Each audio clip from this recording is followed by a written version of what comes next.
اس کے سامنے رکھیں گے. وہ اگر منظوری دیتی ہے تو پھر ہم آپ کو بتا دیں گے. لیکن فی الحال ڈاکٹر عبد المالک یعنی نیشنل پارٹی، یہ بلوچستان کی نیشنل پارٹی ایک جماعت ہے، وہ بھی نیشنلسٹ جماعت ہے ویسے، لیکن وہ پارلیمانی سیاست بھی کرتی ہے. تو انہوں نے بھی ہاں نہیں کی. صحیح. مولانا فضل الرحمان نے ابھی تک ہاں نہیں کی. مولانا نے ان کو یہ کچھ شیورٹیز مانگی ہیں، کچھ یقین دہانیاں مانگی ہیں. بالکل. اور مولانا کے جو جے یو آئی کے جو ترجمان ہیں اسلم غوری، اس سے بھی میری بات ہوئی تھی گزشتہ دن. تو انہوں نے بھی یہی کہا کہ بھئی پی ٹی آئی اور ہمارے درمیان 20-25 سال کا ایک اختلافات کا ایک سلسلہ رہا ہے، بہت بڑا طویل گیپ ہے ہمارے درمیان. تو یہ کوئی 1-2 ملاقاتوں میں ختم نہیں ہونے والا. تو ہمارے شدید قسم کے ریزرویشن ضرور ہیں پی ٹی آئی کے ساتھ، لیکن ہم پر امید ہیں کہ اگر پی ٹی آئی اگر ہمارے تحفظات دور کرتی ہے تو ہم کٹھے چل بھی سکتے ہیں. لیکن اگر نہیں بھی کٹھے چلے تو کم از کم اتنا تو ہوگا کہ ہمارے درمیان دوریاں مزید نہیں بڑھیں گی، اختلافات مزید نہیں بڑھیں گے. ایک سیز فائر ہے ایک دوسرے کے خلاف، یعنی ایک دوسرے کے خلاف بیان بازی بند ہے. نہ جے یو آئی والے بیان بازی پی ٹی آئی کے خلاف کر رہے ہیں اور نہ P T I J you آئی والوں کے خلاف. تو یہ اعتماد کا فقدان ہونے کی وجہ سے کہ یہ ساری سیاسی جماعتیں ایک دوسرے کو پہ بھروسہ نہیں کر رہی ہوتی، وقتی طور پر ملتی ہیں. اب مولانا فضل الرحمان ہے، پیپلز پارٹی ہیں، نون لیگ ہے، یہ پی ڈی ایم میں اکٹھے تھے. صحیح. 16 مہینے حکومت کی. اس سے پہلے پی ڈی ایم تحریک چلا رہی تھی تو اس تحریک میں بھی اکٹھے تھے. اب کدھر ہیں مولانا، کدھر کھڑے ہیں عمران خان، مطلب اپوزیشن میں کھڑے ہیں اور وہ حکومت میں کھڑی ہیں. تو یہ ایک دوسرے، مولانا بھی ان سے اگر چل رہے ہوتے ہیں یا نواز شریف اور زرداری صاحب ایک دوسرے کے ساتھ چل رہے ہوتے ہیں تو دونوں کو سب کو پتہ ہوتا ہے کہ بھائی ان کے جہاں بھی ان کو فائدہ ملے گا وہ فائدہ اٹھا لیں گے اور ہمیں بیچ دیں گے. تو یہ ایک دوسرے کو بیچ رہی ہوتی ہیں سیاسی جماعتیں، اور اپنے معاملات سیدھے کر رہی ہوتی ہیں، اپنی ڈیل الگ کر رہی ہوتی ہیں. تو ایک دوسرے کو سہارا بناتی ہیں، سیڑھی بناتی ہیں. یہ اعتماد کے فقدان کی وجہ سے یہ تطبیق ہے. اچھا، آپ جو بتا رہے تھے کہ پی ٹی آئی نے آئین توڑا ہے، تو کب توڑا گیا؟ بالکل آئین توڑا ہے پی ٹی آئی نے. اور پی ٹی آئی نے جو آئین توڑا تھا، اسمبلی جو توڑی تھی نا، صحیح، وزیر اعظم تھے عمران خان، اور ان کے خلاف جب تحریک عدم اعتماد آئی تھی صحیح، تو قاسم سوری کو عمران خان نے حکم بھیجا کہ بھائی آپ نے تحریک عدم اعتماد پر ووٹنگ نہیں کرانی اور آپ اس کو غیر آئینی قرار دے دیں.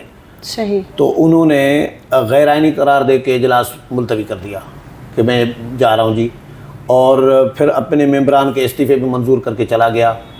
تو اس کے فوراً بعد ایاز صادق نے اجلاس چلایا اور یہ کارروائی تو چلی. لیکن عمران خان نے بطور وزیر اعظم صدر مملکت عارف علوی کو ایڈوائز بھیجی کہ اسمبلی توڑ دیں. وزیر اعظم ایڈوائز بھیجتا ہے صدر کو. صحیح. عارف علوی صاحب نے بھی دیر ہی نہیں لگائی، اسمبلی توڑ دی. اب اسمبلی ٹوٹ گئی. سپریم کورٹ نے نوٹس لیا اور سپریم کورٹ نے اس کی سماعتیں کی. سپریم کورٹ نے فیصلہ دیا اور فیصلے میں یہ کہا سپریم کورٹ نے کہ عمران خان نے، عارف علوی نے، قاسم سوری نے غیر آئینی کام کیا ہے، آئین توڑا ہے. یہ سپریم کورٹ کا فیصلہ موجود ہے. تو آئین توڑا ہے، سپریم کورٹ کہہ چکی ہے، میں تو نہیں کہہ رہا نا. بالکل ٹھیک ہے. تو اسمبلی ٹوٹی، ہمارے سامنے تو ٹوٹی. میں بھی اسمبلی میں موجود تھا اس دن، جس دن اسمبلی آخری دن چل رہا تھا اور اسمبلی توڑی جا رہی تھی. صحیح. تو یہ حالات اس وقت بہت کشیدہ تھے. تو عمران خان نے، پی ٹی آئی نے خود آئین توڑا ہے. اور اب حیرانگی اس پہ بھی ہو رہی ہے، یہ المیہ ہے ہمارے ملک کا، کہ بھئی جو خود گناہ گار ہے، جو خود مجرم ہے، جس کے خلاف، اچھا ایک جج نے فیصلے میں، سپریم کورٹ کے جج نے یہ بھی فیصلے میں لکھا کہ اگر پارلیمنٹ چاہے تو عمران خان، عارف علوی، قاسم سوری ڈپٹی اسپیکر تھے، ان تینوں کے خلاف آرٹیکل 6 کی کارروائی کر سکتی ہے. آرٹیکل 6 کیا ہوتا ہے؟ آرٹیکل 6 میں لکھا ہوا ہے کہ جو آئین توڑے گا وہ آئین توڑنا ملک سے غداری کے مترادف ہے. صحیح. یعنی وہ غدار ہے، آرٹیکل 6 کہہ رہا ہے. تو سپریم کورٹ کا جج اپنے رائے میں یہ لکھ چکا ہے کہ اگر پارلیمنٹ چاہے تو ان کے خلاف آئین کے آرٹیکل 6 کے تحت بھی کارروائی کر سکتی ہے. یعنی آئین توڑ چکے ہیں یہ، اور اب آئین کے تحفظ کی تحریک چلائیں گے کہ بھئی آئین کا تحفظ ضروری ہے.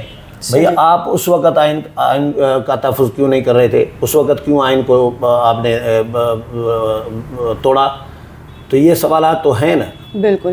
اچھا، جیسے کہ پی ٹی آئی اپنے اندرونی اختلافات میں بھی کبھی آئے دن خبریں آتی ہیں کہ ان کے اپنے اندرونی اختلافات اتنے زیادہ ہیں، دوسری طرف جو اپوزیشن کی سیاسی جماعتیں ہیں ان کے ساتھ بھی وہ عدم تحفظ کا ان کا ایک فقدان چل رہا ہے.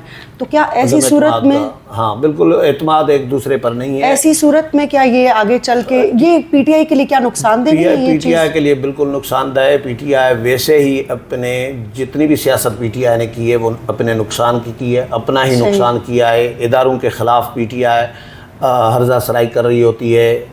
عمران خان سے لے کے سارے پی ٹی آئی کے لوگ فوج کے خلاف، آئی ایس آئی کے خلاف، آرمی چیف کے خلاف کمپین چلا رہے ہوتے ہیں. ریاستی اداروں کے خلاف، ریاست کے خلاف ایون کمپین چلا رہے ہوتے ہیں. پھر دوسری طرف حکومت کے ساتھ بھی ٹکریں مار رہے ہوتے ہیں، حکومت کے ساتھ بھی لڑائی، وفاقی حکومت کے ساتھ. ادھر صوبے میں دیکھو تو صوبے میں صوبائی جو اپوزیشن ہے یا وزیر اعلیٰ علی امین گنڈاپور ہیں کے پی کے، تو وہ اپنے گورنر کے ساتھ نہیں بن رہے.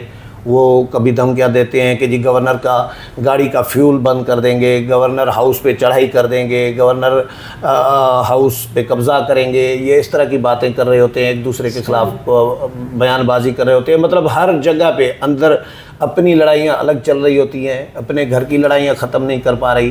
تو اتنے سارے محاذ کھولنا پی ٹی آئی کے لیے یہ بالکل بھی سود مند نہیں ہے، نقصان دہ ہے. بہت شکریہ. جی ویورز، یہ تھی آج کی تازہ ترین اپڈیٹس. مزید اسی طرح کی خبروں کے لیے ہمارے ساتھ جڑے رہیے، اور اگر آپ ہمارے چینل پر نئے ہیں تو آپ چینل کو سبسکرائب کرنا، ویڈیو پہ لائک، کمنٹ اور شیئر کرنا بالکل مت بھولیے گا. کل پھر ملیں گے ایک نئی خبر کے ساتھ. تب تک اپنا، اپنی فیملی کا، اپنے دوستوں کا بہت خیال رکھیے گا. اللہ نگہبان.